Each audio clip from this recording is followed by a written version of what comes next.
Hi, I'm Shelley. Welcome back to my channel. This is going to be my October reading wrap-up, it's almost the end of November now, and I still haven't filmed it. I kept putting it off and putting it off. These books have just been sitting here waiting for me to review them.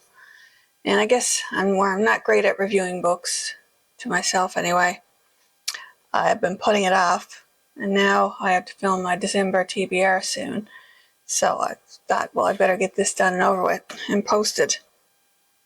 So these are the books that I read in October. There are two that I had half started in September, and I finished the other half in October. That was two e-arcs I was given from Simon & Schuster Canada. In Calabasas, I did read like about 80 pages in September, but I read the majority of it in October. The first book I finished in October, I'll just put a picture up here somewhere if I don't have a physical copy, was The Christmas Cure, which is a rom-com, a cozy Christmas romance. And this one was by Christine Winters, and I really did enjoy this one. For me, certainly I could picture it as a Hallmark movie, certainly like scenes as the book went on. And if there was a movie made of this book, I think I would actually watch it. This book is about it's ER doctor Libby Monroe, and she comes back to her family's hometown, small hometown, Harmony Hills. She's in a big city now. It's based in Canada. So she comes back from the big city to her family's for Christmas, and she's trying to make, at the beginning of the book, she's trying to make some decisions about where her career and her life is going. She's living with her boyfriend, and she's just trying to make some plans for the future and thinking about what her future would hold. And she goes back to her hometown. In the beginning, her car breaks down. This guy stops Liam, and of course that would be her other interest in the book, but you can tell from the very beginning. It's no spoiler there. And of course, in the beginning of the book, she meets Liam again, and he has a pot-bellied pig, Mary Piggins, which I think she is the star of the book to me, or one of the major stars. And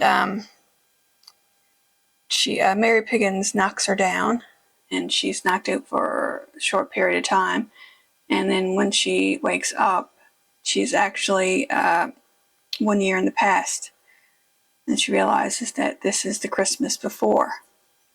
So, of course, she has to relive her last Christmas going through it. She's wondering what's going on. Maybe she has head injury. Maybe she's in a coma. She doesn't know what's going on.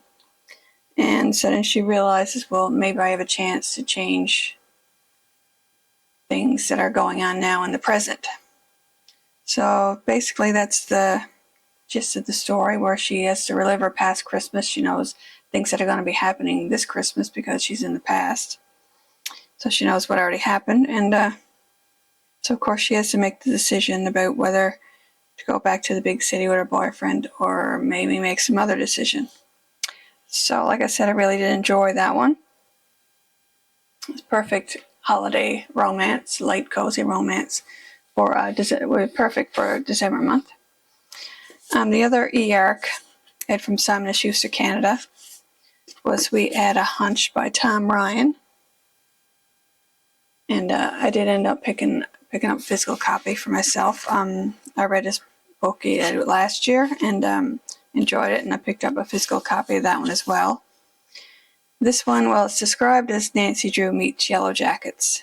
And 25 years ago in their small town, there was a serial killer, the year 2000, and their twin sisters, Alice and Samantha Van Dyne, they helped their father track down a drug smuggling ring. And then there's another guy, teenager at the time, Joey O'Day, used his computer skills to expose an online grifter. So I think they had a bit of notoriety as teenage detectives. So of course, there was a series of brutal murders, and the killer, Bruce Philip Kershaw, was the janitor, and he was captured with help. The twins helped capture him with the help of Joey. But of course, things happened as a result of that at the time. And then 25 years later, they have their own lives. I think it's only one of the twins is still in the same town. Alice still lives there, but Sam is in Los Angeles and Joey is in Boston. And then there is a new murder, which has appears to follow the janitor's MO from 25 years before. So, and apparently the janitor from the serial killer from 25 years before says he has information that could crack this case, and he will only talk to the teen detectives, the twins, and Joey, and it goes from there. I really did enjoy this book. There was at one point there was a certain person I did suspect, and I wasn't sure, and then of course with these type of books there are a lot of red herrings thrown out. And I had some of it right, I think. But I really did enjoy this book. And I like this author's writing. I think he has another book coming out next year, so I will be picking up his book when it comes out. Let's see. So it's a murder mystery and a romance. No, it's a fantasy. You can tell I read different genres. So I did read R.F. Kuang's Calabasas. This book is so heavy. I'm not sure what the paper is made of. I don't know, but it's a very heavy book. This one is it's a fantasy. It says Dante's Inferno meets Susanna Clarke's Piranesi. And it's a dark academia fantasy. I haven't read Piranesi, but I've heard good things about it. It's certainly a book that I'll probably pick up in the future. So in this book, two graduate students must put aside their rivalry and journey to hell to save their professor's soul. So Alice Law is it says here she had only ever had one goal: to become one of the brightest minds in the field of magic. She sacrificed everything to make that a reality: her pride, her health, her love life, and most definitely her sanity. And it was all to work with Professor Jacob Grimes at Cambridge, who was the greatest magician in the world, what she believed. And then he dies in a magical accident at the beginning. So she decides she's going to go to hell to bring him back, because she thinks his recommendation is the key to her future. And her rival, Peter Murdoch, has come to the same conclusion. So both of them want to go to hell to bring him back so that they can get him to, I think it was like sign documents or do something that would say that yes, they would move on in their careers. There was a lot, because it is, magic. There's a lot of calculations and things, a lot of academia that kind of went over my head, but I still really enjoyed the story. There was some things I could have looked up if I wanted to know more. But I think I would read it again to maybe understand it a bit more, but I really like the gist of the story I did get. So like throughout the book, they go through the different levels of hell to try to find the professor. And along the way, I guess they really figure out more about themselves. I think, in my mind, Alice kind of, because she only had focused on one thing, and she sacrificed a lot, I think she alienated herself from other students, and particularly other female students, women students, because then, I guess it's probably still in a lot of fields, women had to work a lot harder than men to show that they are capable. And that's all I'll say about the story, because I don't want for giving away spoilers. So I really did enjoy this book. And if you like R.F. Kuang's writing, I think you'll like it. I mean, there is some people who love her writing and didn't really like this book, and this vice versa. So I really like the book. So I think it's either you have to read it to find it if you like it or not. That's that one. Let's see, the next book I read in October was Killers of a Certain Age by Deanna Raybourn. And this is murder, thriller, murder type book. Let me see if I can bring that up.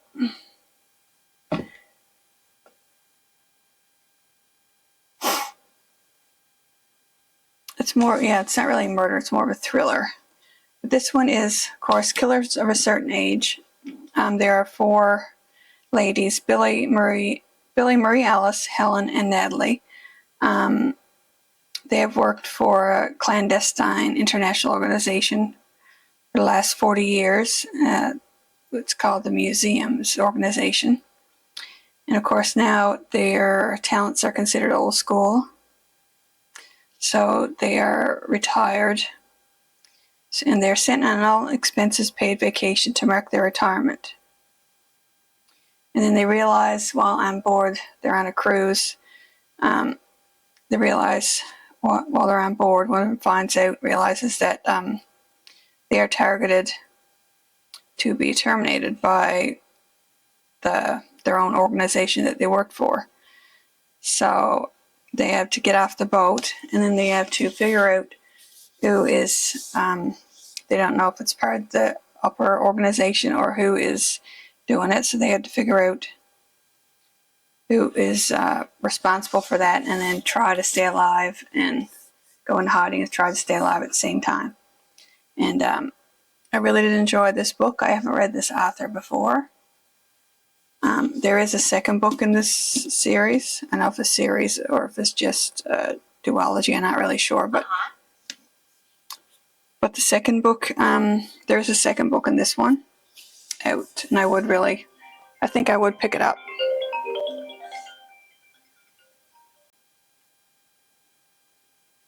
Okay, I got interrupted there. The next book that I read in October is Salem's Lot by Stephen King. And I'm sure if you are a Stephen King fan, or if you know Stephen King, you've probably heard of this book before. This book came out 50 years ago.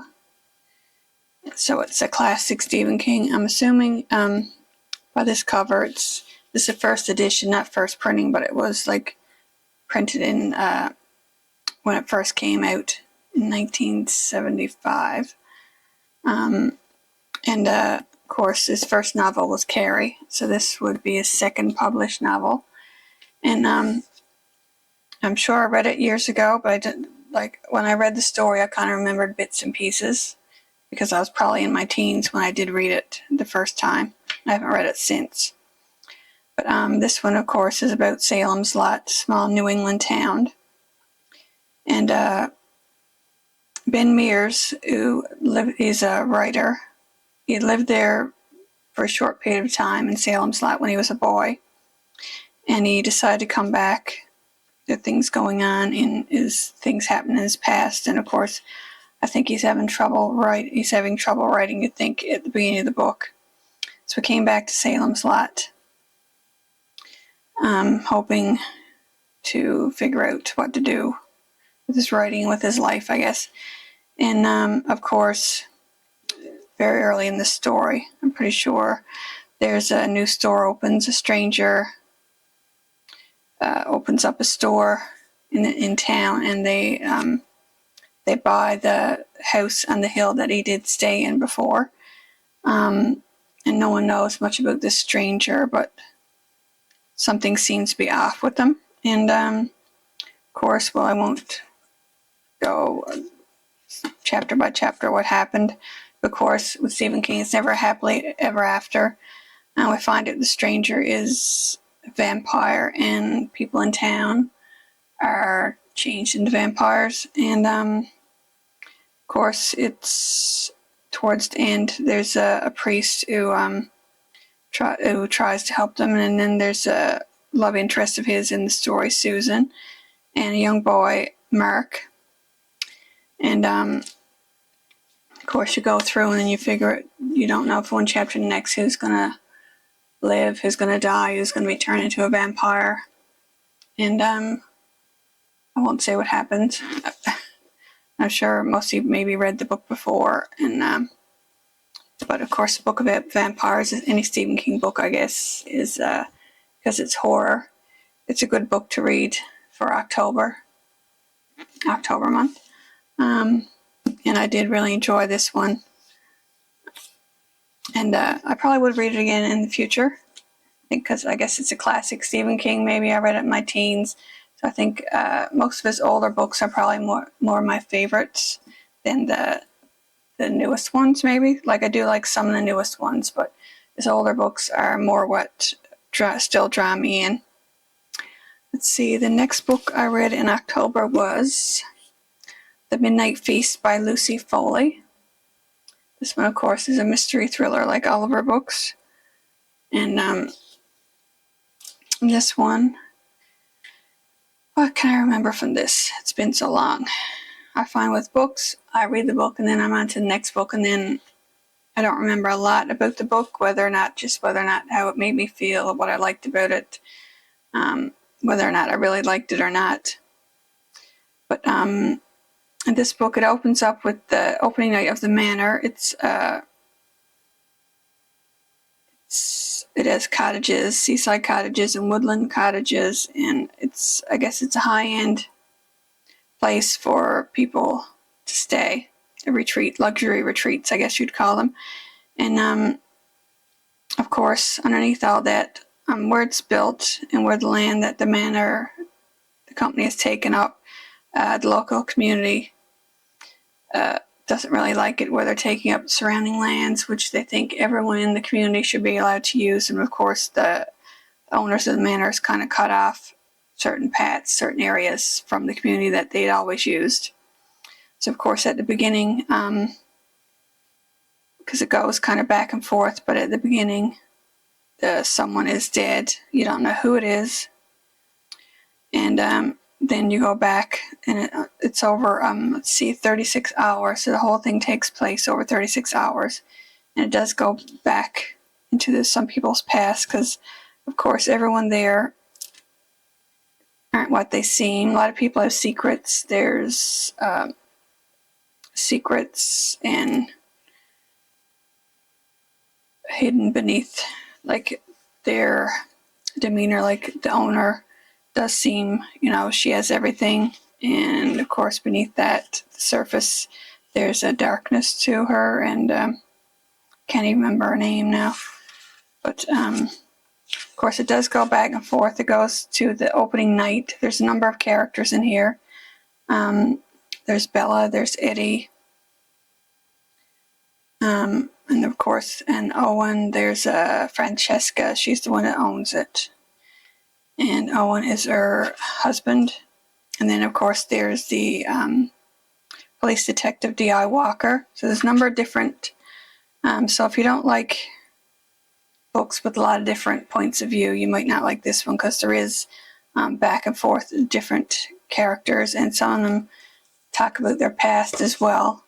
And then, like, you go from someone's past to what's going on in the present, and then it kind of takes you through what's going on in the present. But it's like kind of, this is the type of book that I like, because then you kind of keeps you going, because you like get one character and then you find out something about the past, then you're taken to the present and what happened, and so kind of just keeps you going from there. And I really did enjoy this one. It was a little bit crazy, but I think that's the way she writes her books. But on the back there it says, "Welcome to the opening weekend of the Manor, a luxury resort built on top of old secrets in an ancient forest. The founder, the husband, the mystery guest, the kitchen help. Everyone has an agenda, everyone has a past, but not everyone will survive the midnight feast." So there's a lot that goes on, and it's not a long book. It's only a little over 350 pages, so there's a lot that happens. To me, it was like pretty fast-paced. That's that one. Let's see, 2 more books. This one, I'll bring it up here. The Amalfi Curse by Sarah Penner. I haven't read from her before. I had this book a while ago from Book of the Month Club, and this one is a fiction, it's historical, mystery, and magical realism, so it has a bit of everything. I don't read a lot of historical books, but I guess when they have there's magical realism in it, of course, and a mystery, so there's something else tied in, then I do enjoy reading them. And this one is 2 time periods, 2 different people, so mainly 2 different people, but it's you do get letters from the past where there's 2 characters that write each other, and you find out more about them. There's Mary, and she's in 1821, and then someone that she's in love with, Holmes, and they're writing letters back and forth, and then you find out more about her and her past, and then of course in the present, there's Haven Ambrose. She is a trailblazing nautical archaeologist, and she came to Positano to investigate some shipwrecks on the Amalfi Coast. But now she's there for a company, but she's secretly looking for a treasure that her father was looking for before he died. And of course, there are things going on because in Mary's past, there's a group of women that can control the water. So it's like that's the powerful witchcraft. And there seems to be things going on now in the present. Now in the past, Mary, she and the other women of the community, the men don't know what they're doing, so they have to keep it a secret. So it talks about her story and what went on with her, and then you're wondering what's going on with her. So it goes back and forth in the timelines between what's going on, what happened with Mary, and what's going on with Avon. And I really did enjoy this book. I don't know if you wouldn't call it, I guess it's like pirates, and there's witches. And I really did enjoy this one. And I guess it's the type of book, witchcraft, sunken treasure, forbidden love, and the high seas. So enjoyed that one. The last book I read in October it's called Midnight in Chernobyl, The Untold Story of the World's Greatest Nuclear Disaster. And that is by, see if I can say that right, Adam Higginbotham. I believe he's British. And you can tell that he did a lot of research with this book because, where is it? The end of the book, and the acknowledgments ends right here on page 375. That is the story. And then there's well over about 150 pages of notes, like where he got certain points, like this noted throughout the story where he got this information. And there's well over 100 pages of notes, and then there's a big bibliography as well in the back. So you can tell this was well researched by him. And this is about, of course, the accident at the Chernobyl nuclear power plant, which happened in April 26, 1986, and reactor number 4 exploded, and it triggered history's worst nuclear accident. I was a teenager at the time this happened. I do remember hearing about it, but I guess now, back then, it was just through the news on TV. We didn't have internet back then. And so, of course, it's not like it is now. You'd hear a lot more about it. But I still do remember hearing about what happened. And Adam did hundreds of hours of interviews and over more than 10 years, and as letters, unpublished memoirs, and documents from recently declassified archives. So I wrote the story of how it came about, in Russia, how the reactor was built, what was happening at that time, especially the government, how the governments would work. And I didn't even just didn't, I guess I forgot that the Ukraine, at that time, Ukraine was part of Russia, so the Chernobyl plant is actually in Ukraine. So, of course, it did get slow at times because, of course, it's just facts telling what happened with the people, the initial explosion, how things were delayed, and what happened to the people that were in the town that was nearby. This were the workers at the plant, and like the people where they moved them, they had to move them, and of course they didn't give them a lot of information about what was going on, how long they would have to stay away from their town, and of course the subsequent, like, what happened after, and long-reaching effects, of course, health-wise. And then and there's quite a few pictures in this book as well, showing like the actual people that work at the plant, and like the government officials, things like that. So I really did enjoy this book. Excuse me. Thought I'd get through without coughing.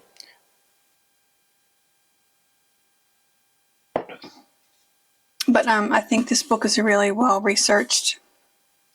There's a lot of information in here if you're ever interested in like learning, if you're interested in what happened in Chernobyl.